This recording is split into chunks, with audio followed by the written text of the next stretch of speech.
Thank you for joining us again and welcome back to our channel. If you are joining for the first time, I appreciate your time. In this episode, I want to look into the regional organization known as the Economic Community for West African States, Ecowas. It is vital at this particular time that the continent of Africa is going through huge transition. Africa needs strong institutions, putting aside regional bodies, not just the African Union, that needs a total overhaul. But ECOWAS, the regional organization, has lost its credibility. That credibility would take that particular organization, would take ECOWAS years to regain. But the fundamental problem I see is that ECOWAS glory days are over. ECOWAS might have achieved some particular accolades in the past, but the current challenges that Africa face, ECOWAS is not ready. It's not been built for, it's not been prepared for to face the current geopolitical shift that the African continent is facing at the moment. Where should I start? West African defense ministers arrive in the Ghanaian capital for two-day talks on Niger. It's the fourth ECOWAS member to see a military coup in recent years, bolstering rhetoric Wednesday about possible military intervention. Let no one be in doubt that if everything else fails, the valiant forces of West Africa, both the military and the civilian components, are ready to answer to the call of duty. By all means available, constitutional order will be restored in the country. Military force has been threatened before, but the junta now ruling Niger doesn't seem to be listening. And there are cracks in the bloc itself, with only two-thirds of members in support of intervention. But some allege the coup is a threat to the region itself. If presidential guards in Guinea and Niger, I'll use the word take hostage their president, nobody, and let me repeat, nobody in West Africa is safe. And experts say the group can't afford to make empty threats. If ECOWAS does not stand tall and oppose any military adventurism, the world would see ECOWAS as a weak, regional organization. Let me go back to Guinea. ECOWAS' fundamental blunder in Guinea came out pretty clear, and the hypocritical nature of the organization has come to the limelight looking at Niger. But I will stay in the country of Guinea.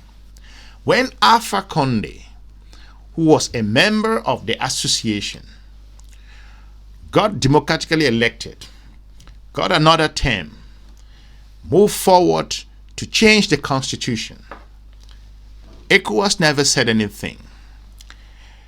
Then, the coup happened in Guinea. It's our duty to save the country and bring the Ghanaian people together. We will put a system in place for all of the people to come together, because a political system that is not inclusive is a system that is not based on peace. ECOWAS came out and started screaming. That hypocrisy was laughed at around the world, especially with Africa's geopolitical partners. If you want to get serious as an organization, get serious, stop fumbling around, because you are being laughed at around the world. The organization needs a complete overhaul to focus on the issues that not just affect the regional challenges, but the geopolitical impact that these countries, a lot of the nations that are ECOWAS members, have mingled with colonizers, especially France. They've had historical engagement that does not sit well. I wonder how ECOWAS deals with the colonial engagement of its members with other geopolitical partners. So when what happened in Guinea, ECOWAS came out screaming. It was a fundamental disgrace that at the time when Alpha Conde was pushing for the change of the constitution of the country, ECOWAS did nothing, only to come at the end and start making noise. That was the first time ECOWAS lost its credibility. The Guinean opposition on Saturday rejected the result of a constitutional referendum which they fear will be used by President Alpha Conde to extend his grip on power. The proposal to change the constitution was hugely controversial in the West African state, sparring mass demonstrations in which at least 32 people have been killed according to an AFP tally. The opposition had called for a boycott of the referendum and rejected the result outright. We will not recognize any institution resulting from this masquerade, nor we will recognize this new constitution of Mr. Alpha Conde. We remain behind the May 2010 constitution, which sets the number of mandates, and two, which also gives the right to the people of Guinea to resist oppression. The same thing happened in an awful lot of these countries. Niger, Burkina Faso, Mali.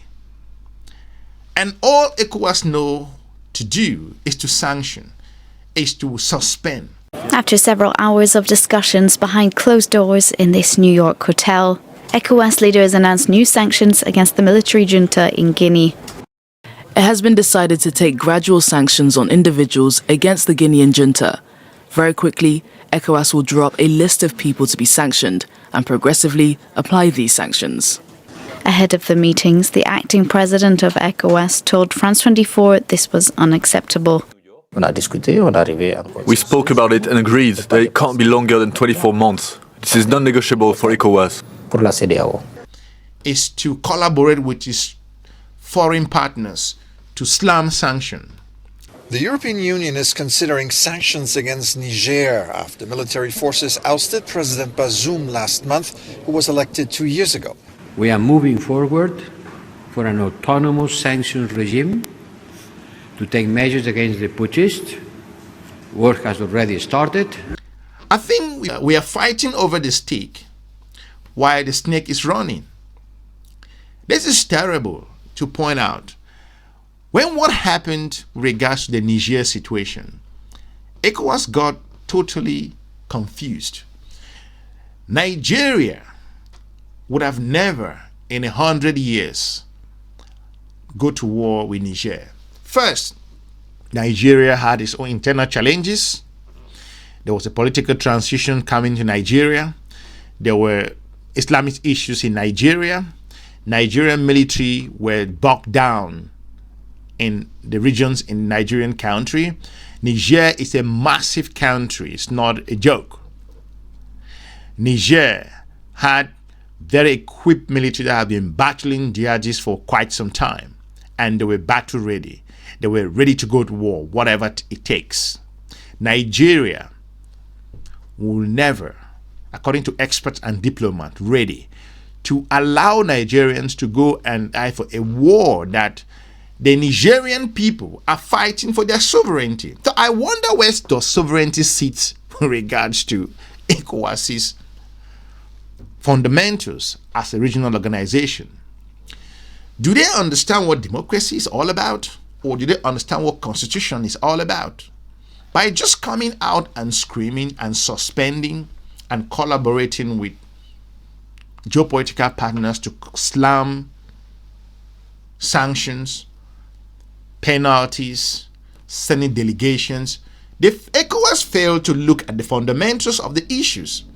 The bottom line is that ECOWAS is not built for the current challenges. It's like what these leaders of these West African nations have been saying to France. The current strategic partnership does not fit our current problems. ECOWAS just focus on the umbrella aspect, but there are social issues, economic problems going on. Very important geopolitical environment that these countries are sitting. They have a geopolitical partner, a colonized nation that is squeezing them of their resources and pulling them from behind. All of these issues, ECOWAS does not see them. The pain that the people of Guinea, Burkina Faso, Mali, Niger were going through regards to their engagement with France were not the same challenges that Ivory Coast, Ghana, and Senegal were going through with France. So these countries have experienced coups for many years before what we are experiencing today. So it's not something new.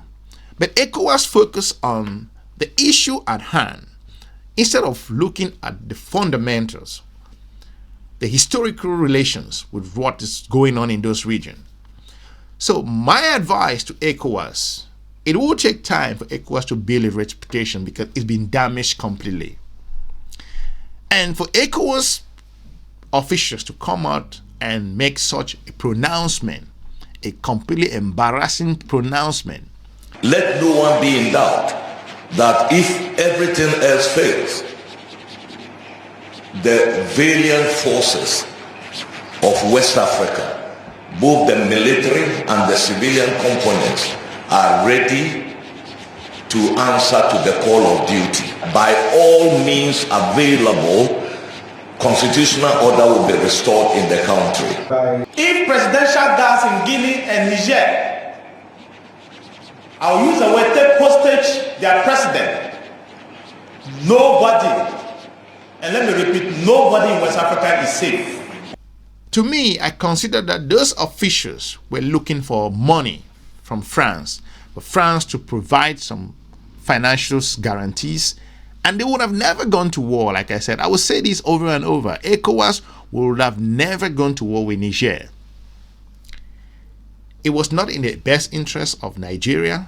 That would have contributed thousands of troops. Public opinion in Nigeria was mixed, and there were no particular troops that were ready at the time to go to combat. Niger had a personal issue with France. The leaders of Niger, Burkina Faso, Mali, especially Alpha Conde in Guinea, was a man on his own. Look at the hospitals, the infrastructure, look at the growth, look at a lot of issues, infrastructural development, healthcare sector in Guinea. The economy in Guinea was in shambles, one of the most richest countries in the world. It's a disgrace that we fail to focus on the fundamental challenges and just dive on top of the issue. We got to wake up, because by doing this, ECOWAS not just lost its credibility in the eyes of the world, but it's become irrelevant. With the formation of the Alliance of the Sahelian State, the AES, it has reshaped ECOWAS' existence. ECOWAS is a crumbling organization that at the moment, if something is not done, ECOWAS' credibility will be lost completely. If ECOWAS does not stand tall and oppose any military adventurism, the world would see ECOWAS as a weak, regional organization.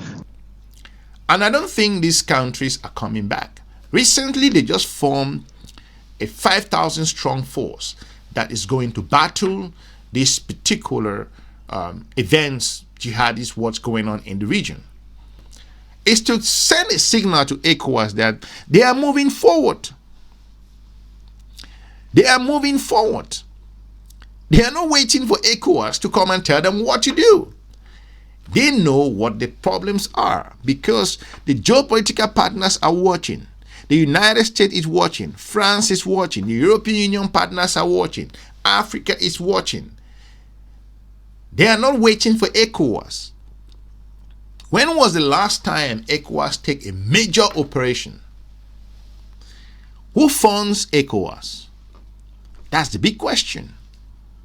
When I listen to these ECOWAS officials come out and do armchair diplomacy, talk to the media, talk is cheap.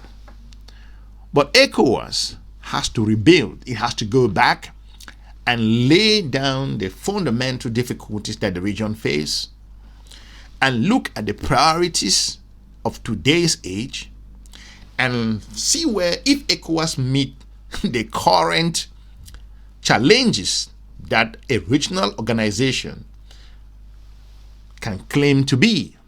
I don't think ECOWAS has any of this. ECOWAS has disgraced itself to an extent that it's a laughingstock amongst geopolitical partners around the world. It is a shame that if regional members go against the constitution, it is a shame that if leaders of the region change the constitution, and then ECOWAS says nothing. It is a shame that ECOWAS does not understand the difficulties that the region is facing. It is a shame that ECOWAS does not understand the colonial interaction that is going on. Then it is an organization that is not fit for purpose. I hope ECOWAS can rebuild itself. But let me say this. If ECOWAS cannot pick up itself and refocus its focus, then it's done for the organization. I think AES has exposed the weakness of ECOWAS.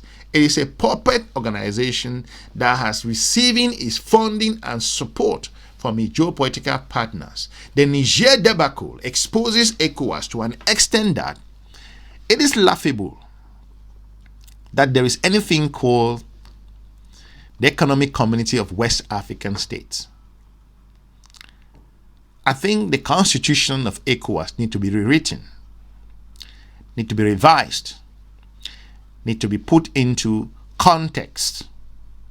I want to thank you for watching. Let me know what you think with regards to how you felt when ECOWAS made such announcement that they will be going into Niger, and what they think that France would have acted for the benefit of the West African countries. And why do you think that AES understand the difficulties that the region face and they are taking the bull by the horn to reshape their own future? I want to thank you for watching. Leave me a comment. I will be looking forward to meeting you soon in our next episode. If you are new here, I encourage you to smash the like button, share our videos as we continue to build this platform, talk on regards to Africa's geopolitical challenges. For now, let's meet in our next episode. Have a good day. Bye-bye.